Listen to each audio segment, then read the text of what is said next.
Good evening, YouTube. It's Colin here. It is, I guess now it's Thursday, the 7th of February at, 25 minutes past 1 in the morning.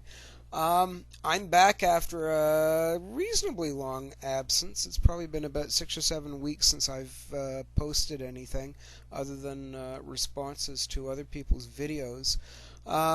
Mostly because I haven't had much to say, and I'm not doing this to gain attention for myself.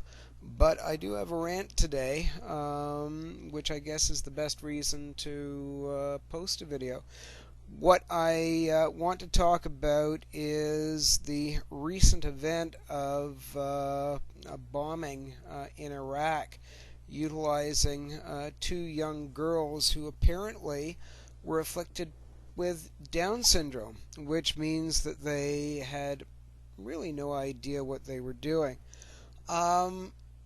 To our minds in the West, this is a heinous and barbarous act, and you know, I might just throw moral relativism aside and say I agree that it was a heinous and immoral act.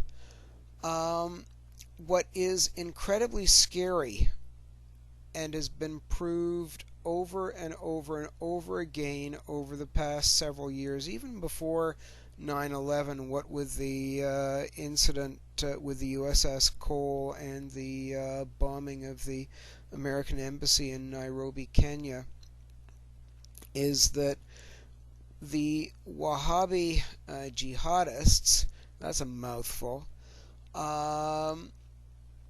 hold a worldview that within its own context is extremely moral.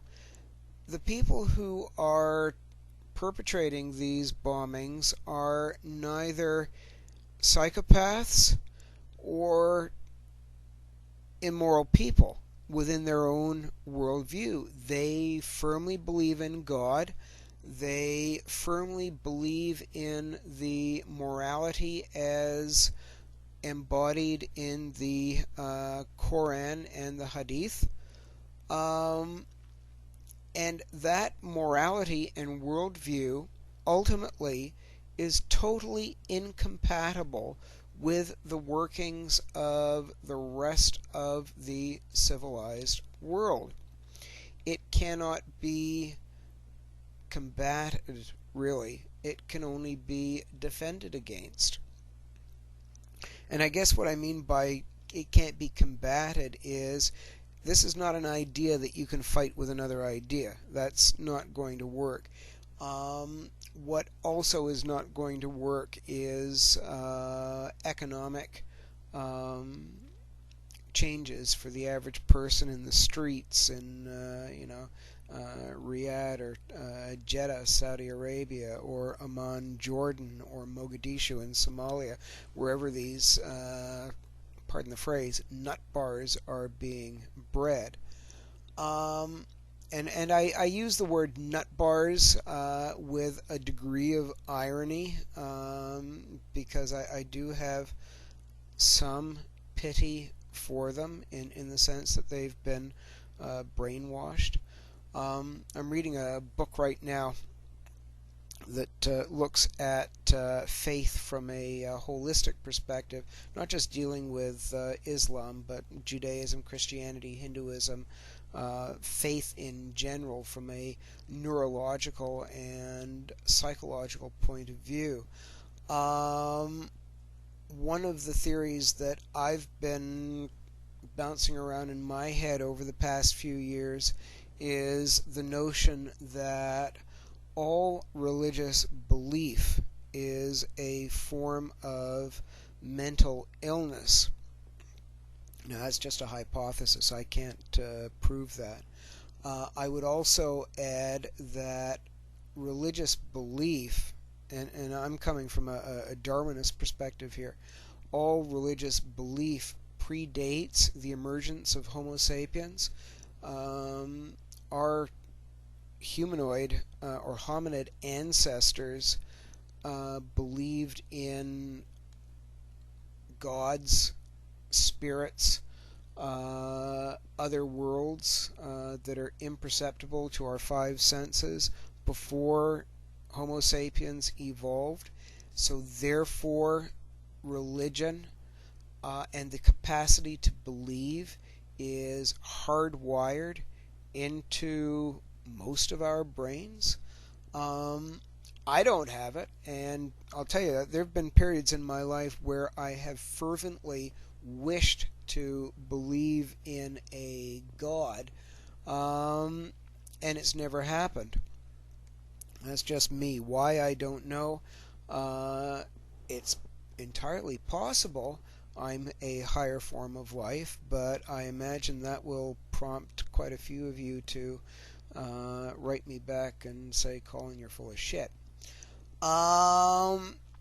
But going back to the concept that religion is a form of mental illness, what do we do with mental illness in the West? We treat it.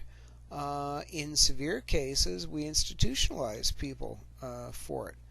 With the Wahabi jihadists, and I promise not to say that 3 times because you'll watch my tongue cramp up, the only thing that we're going to be able to do in the West is to either isolate these people and these nations, and unfortunately that's going to involve military force, or we're going to have to destroy them, and that's going to involve military force.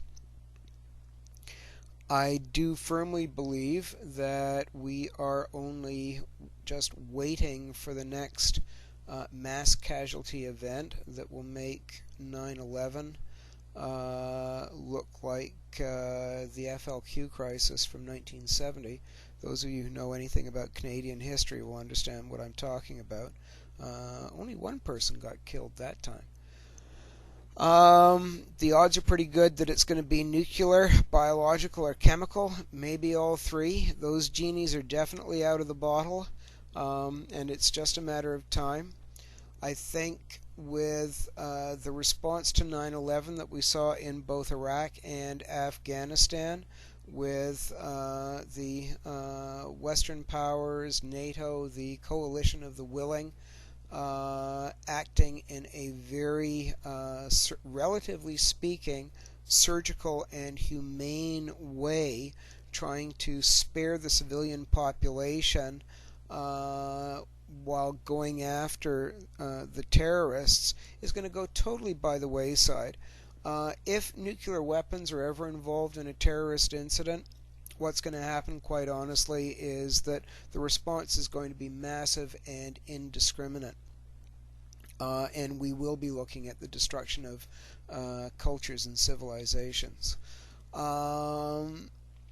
It's not going to be Armageddon, folks, but it's not going to be pretty, and it's going to make George Bush look like the Dalai Lama. And that's George Bush too, right? W. He's going to look like the Dalai Lama when the next incident takes place and you watch the American and Western responses. Or worse, what happens if somebody goes against Russian assets? The Russians have shown repeatedly that if you go at them with a knife, they're going to go at you with an atomic bomb. So I guess my basic point is that those people who strap bombs to girls with Down syndrome, you're just hastening the day that the West is going to say, enough with you barbarians, and put you all away. And at the end of the day, we got more bombs than you do. You have a good evening. Take care. Bye.